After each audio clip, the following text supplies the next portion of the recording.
Hello friends, welcome to this session. In this session, we are going to study the torsion equation or torsion formula in the unit torsion. So in the earlier video lecture, we have studied about that shaft, circular, non-circular, and different materials, that is alloy, steel and copper materials are used for the shaft. And for the designing of any shaft, that strength criteria and rigidity criteria are important. And after that we studied the concept of torsion. Actually the torsion is a twisting, or the torsion moment is applied on both the direction or both the end of the shaft, and because of the twisting it is applied, and the rod will be twisted, and that twisting moment it is called as a torsion. So torsion is a twisting of a rod or beam result because of the applied torque. So this is a definition. It is a product of turning force and the distance between the point of application of the force and the axis of the shaft. So it is known as the torque. It is also called as the turning moment or twisting moment. Therefore, this shaft is subjected to torsion, means twisting due to torque applied in both the ends of the shaft. So every cross section of the shaft is subjected to some shear stresses. So this is a particular shaft is there of a circular cross section, and at one end there is a fixed end support is there, and if you apply the torque in this end, automatically because of the fixed end, that it is created opposite torque at the other end, and because of that this bar or this shaft is in twisted. So let us move to the torsion equation. Basically we are only taking the circular shaft. So torsion equation for the circular shaft. So in front of you there is a figure of the shaft, circular shaft, which has a length L, and there is a fixed end support is there. That shaft is fixed at one end and free at other end. So in this particular shaft, you can see this torque is applied at the other end, and at one end there is a fixed end support is there. So torque is there at the free end, and other end there is a fixed end support. So there is this particular dotted line is the actual line. We can say the A B actual line is there, and after application of the torque, so this particular line has a twisting, and because of the twisting, so this particular AB it is transferred to BA dash. So you can see this particular changes, or this particular angle it is created after the torsional movement or after the application of the torque, and that angle it is called as angle of twist. So this particular, and whatever the deformation has been done into this original line, and after deformation that line becomes BA dash, that deformation is called as a torsional deformation, and this symbolically it is represented by phi. So this is a twist. So total angle it is created for the during the application of the torque. So in this particular figure you can easily see that the circular cross section is there, and the torque is applied on the shaft, and because of that torque this is the original point, and after the twisting, so point it is transferred to A dash, and whatever the angle it is there between the original point and after twisting, that angle is called an angle of twist, and this is the radius of the shaft. So capital T is the maximum twisting moment, it is in Newton into mm. L is the length of the shaft in mm, r is the radius of the shaft in mm.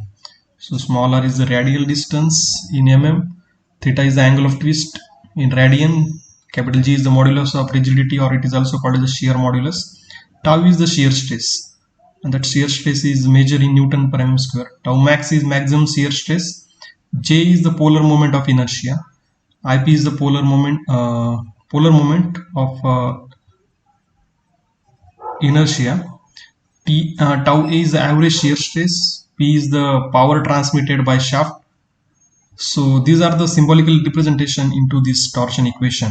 So let line BA, so this is the original line, and after twisting the line it is transferred to BA dash. So like line BA deform, or after twisting that deform to BA dash, and OA deform to OA dash. So this in this particular figure, OA deform to OA dash and BA deform to BA dash, and shear strain, or this phi, it is also called as a deformation or torsional deformation per unit length.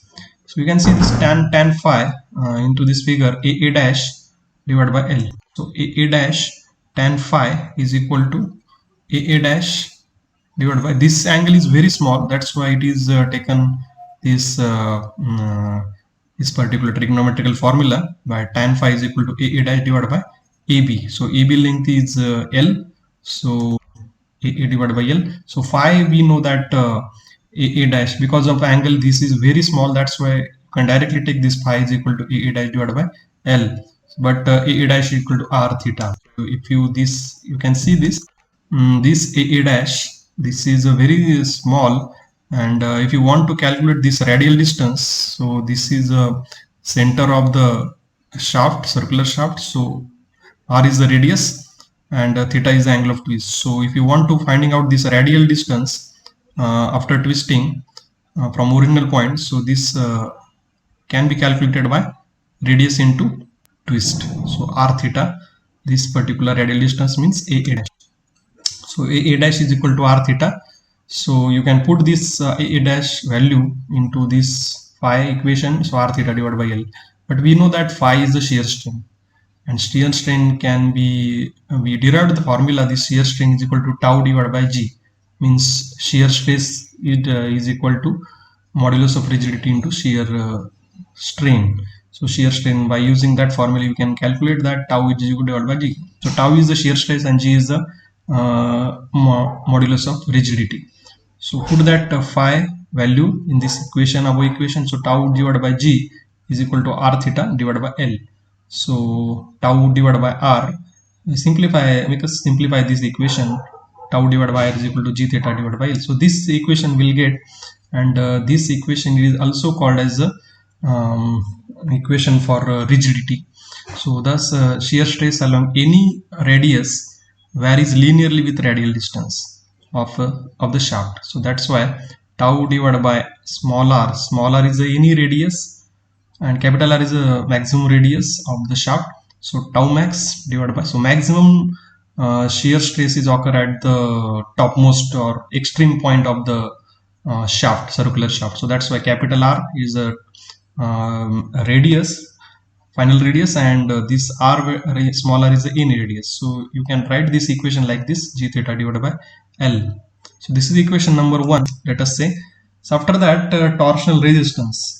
So let consider a small force dF. You can see in this particular figure, so small force dF at a distance r. Small r is any radial distance from the center of the shaft, and dF is the force which is acted on this particular point at a radial distance of r. So it produces a twisting moment. So this force and this radial distance produce a twisting moment, and this twisting moment you can, for a very small force, you can write this equation, and that whatever the twisting moment or that torque is produced, that dt is equal to df into r. So like that, if you integrate this particular equation, you will get the total twisting moment. So integration with the limit of 0 to r. So r is the maximum radius of this circular shaft and df into r. So put that value for the total twisting moment. So df, already we know that df is the force, and force can be calculated by stress into area. So area is very very small, that's why dA, and stress is, we know that shear stress tau into r. So here it is that force is equal to stress into area. So T with the limit of 0 to r dA, and we already calculated in the previous or we can say the equation number 1, you just referred, and put that value of tau, that g theta divided by L into r. So after that, in this total equation, that g theta divided by L is the constant value. So g modulus of rigidity, theta is the angle of twist, and L is the length of the shaft. So that it is total, it is the constant. So you make it outside, and remaining is the limit of 0 to r, integration 0 to r square dA. So this particular total expression, it is also, we can represent that polar moment of inertia about zz direction. So this for this particular shaft, solid shaft, the polar moment of inertia for the zz direction, so this value it is called as a polar moment of inertia, and put this value as a j in this equation. So final equation will become and g theta divided by L into j. So finally that we'll get that T divided by j is equal to g theta divided by L. So we'll get from this total torsional resistance, we'll get this total twisting moment. So this twisting moment is T divided by j is the polar moment of inertia about z axis, and g theta divided by L. So this is equation number 2. So in the earlier we found the equation number 1, and this is equation number 2. If you compare both of these equations, you will after simplifying or after comparing both of these equations, you will get this final relation. So earlier in this we know that this tau max divided by R is equal to g theta divided by L, and in this that T divided by j is equal to g theta divided by L. So finally we can write T divided by j is equal to tau max divided by R is equal to g theta divided by L. So this equation we will get, and this particular equation or this particular formula, it is called as a torsional equation or a torsional formula. So in this equation or in this formula, this capital T is the total torque, J is the polar moment of inertia, that expression is here, and tau max is the maximum shear stress applied to the shaft, R is the maximum radius, G is the polar moment of G is the modulus of rigidity, theta is the angle of twist, and L is the length of the shaft. So you remember this particular formula. In the coming lecture, video lecture, we will take some of the numerical problems onto only this torsional formula. So for this today, that's it. Thank you very much.